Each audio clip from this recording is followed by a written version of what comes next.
Subject: AI Omega. Species: human-created artificial intelligence. Description: no physical description available. Ship: multiple. Location: multiple. As usual, I was handling multiple tasks at once.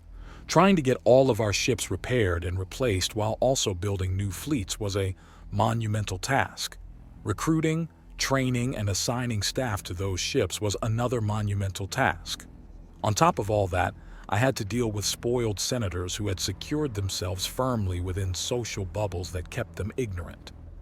The lack of attacks on Sol had raised tensions for a while and made the politicians more receptive, but now those tensions were evaporating and the politicians were, to use an antiquated turn of phrase, back on their bullshit.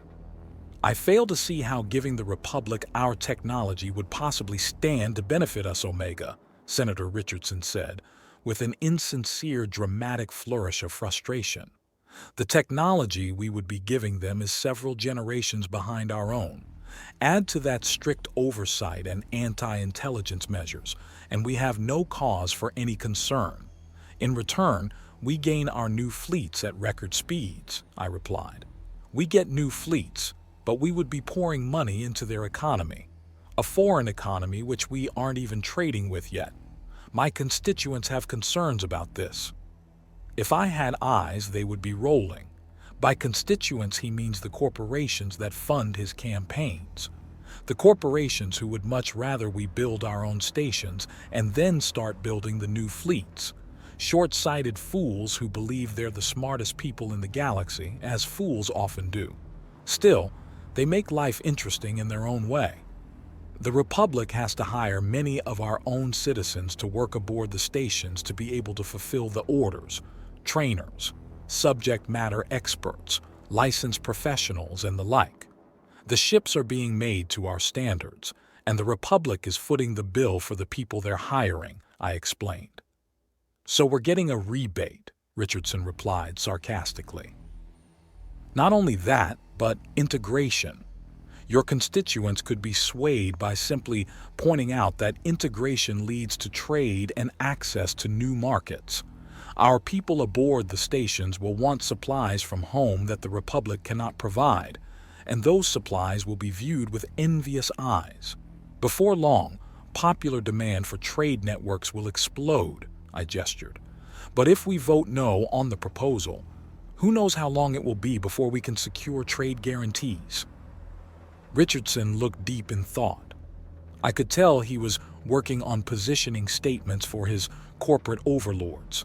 Finally, he nodded and waved his hand, indicating that he will vote yes. I already had more than enough yes votes, but I needed Richardson to explain to certain corporate board members why this idea had merit.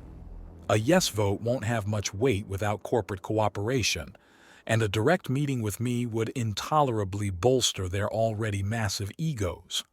Satisfied, I turned off my avatar and switched my attention to the reptilian ship head that I was leading to what would be the most interesting meeting of his career. The directors had been at a bit of a stalemate due to a lack of intelligence regarding the Republic's intentions. Neither they nor the Senate would sign off on an intel gathering mission just yet, though, so I came up with an alternate solution. Shiphead Yulina has just graduated from a diplomacy training course, so he should have his finger on the Republic's pulse. Plus, I really want to see his reaction. So I just sit here? Yulina asked. Correct, I replied. Yulina sat down and I activated the chat for him. He jumped slightly as the hard light monitor and keyboard appeared in front of him. He studied it with obvious confusion on his face until he realized what it was and who it was connected to. I relished the shock and horror that overrode the confusion. Director 1 has joined the chat D2, and with that, we're all here. Hello, shiphead Yulina. Oh, he'll need a second to adjust. What the fuck, Omega? Yulina asked as he scrambled for the keyboard, his hearts beating as fast as they possibly could. Welcome to the world of diplomacy, Yulina, I replied, gesturing toward the monitor. This terminal is translated for your convenience. Just type the way you normally would and I'll get your point across. The reptilian ship head cursed under his breath as he studied the keyboard and began to type his reply. Hello? Apologies for the delay. This meeting was unexpected. D4. Of course it was. We don't announce when we'll be having our meetings, and this meeting in particular is unusual for us. D9. Indeed. D2. The reason we're meeting is because of your proposal. Normally, we would be having Omega go through back channels to get the answers for us, but that would take too long and risk hostilities with the Republic. Instead, we're just going straight to the horse's mouth. What's a horse? Yulina asked. It's a four-legged mammal that's used as a mode of transportation on several human worlds, I answered. D9. Let's get to the point. We have questions for you about this proposal, and our time is limited. Answer quickly and truthfully. Understood? Yes. D9. Good. How likely is it that the Republic will hire our own technicians to serve aboard the shipyards? Very likely. It's part of the assumptive draft. D2. Where will the materials be coming from? We have several suppliers that are both public and private. D3. Hello again, Yulina. Will the Republic allow oversight? Hello, Director 3. Yes, but there was some struggle with that. As long as the U.S. doesn't attempt to indenture our workers, it will be fine, though. D11. Clarify what you mean by indenture, please. Overwork them. D3. That's not what I meant by oversight. Will the Republic allow us to make certain that information regarding certain technologies doesn't leak? Yulina looked at my avatar with confusion. They want to be certain that sensitive technology is worked on by U.S. personnel only, and they can't be sure of that without having people who are reporting back to us, I explained, detrimental to our citizenry. D8. I get the feeling that the Republic is borderline desperate for this to happen. Am I right? Yes. The OU is pressing again. Hard. We need the tech that you're willing to give, and we need you to be a much larger force than you are now if we're going to win this war. D13. Not to mention the economic boom. I don't know anything about that, but I expect it would be a secondary reason. There won't be an economy if we're all wiped out. Yulina didn't know it, but several directors chuckled at his reply. Despite his nervousness about his new duties, he had a certain way with words. Director 6 was fidgeting, though. In previous meetings, she had been the most unsure of this proposal. You should just say what's on your mind, Director, I said to her. I know. My intent isn't to be hostile, so I'm working on a good positioning statement, she replied. No, I don't think there's another way to word it. Best to be blunt. D6. What assurance do we have that our own technology will not be turned against us after the war with the Omni-Union is resolved? With respect, we don't go to war as often as you do. There's posturing among the members of the Republic, but it's mostly localized and rarely acted upon. As things are now, we have a numerical advantage, and that's it. But by building your numbers up to match our own, improving our shields and weapons tech will still see you at a significant advantage. Even if you were to give us the shields and weapons that you're currently using, you would still be able to outmaneuver us. In short, your assurance is that we have a mostly peaceful history. You will have neutralized our numerical advantage, and you will still be significantly ahead of us technologically. D12. Well said.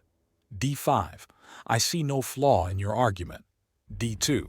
Are there any other questions for Shiphead Yulina? D1. No. D12. No. D3. No. D13. No. D8. No. D4. No. D10. No. D5. No. D9. No. D6. No. D11. No. D7. No. D2. I also have no further questions. Shiphead Yulina, thank you for joining us. You are dismissed. The holographic monitor in front of Yulina winked off, and the shiphead visibly deflated in relief. After a few moments of silence, he turned to look at my avatar. Please don't do that again, he said. Meetings with the directorate are quite rare for someone who isn't a director, I explained. No promises, though. Tim is waiting outside to guide you to Reynolds. Oh, and don't tell anyone about this meeting, obviously. Yulina looked defeated but managed to utter an acceptance before gathering his strength and leaving the room. I shut off my avatar and turned my attention back to the directors. D3, I concur. D9, I concur. D2, the proposal regarding the construction of new fleets will go ahead as outlined if approval by the Senate is obtained. The final agenda topic is Project Gungir. D8, funding has been cleared. Of the recommended researchers, I nominate AI Henry to lead the project. D2, any other nominations? Of course there won't be. Henry is extremely capable, so much so that even I rely on it. Henry was close to a solution to my infinite cloning issue, and is still upset about me postponing the project. It had taken me sharing my memories of the invasion to get it to accept the necessity of said postponement. D7, I concur. D2, Project Gungir is approved and AI Henry will lead the project. AI Henry will select additional staff as needed. Oh, there are no further agenda items. Meeting adjourned. I watched the directors log out of their various terminals and continue about their business. Then I double-checked Sol's sensors and made sure that the orbital defense networks were properly functioning. It had been 3 months since the OU attacked, and some believe the threat to be over and that the orbital magnetic acceleration cannons are unnecessary. But as usual, I know better.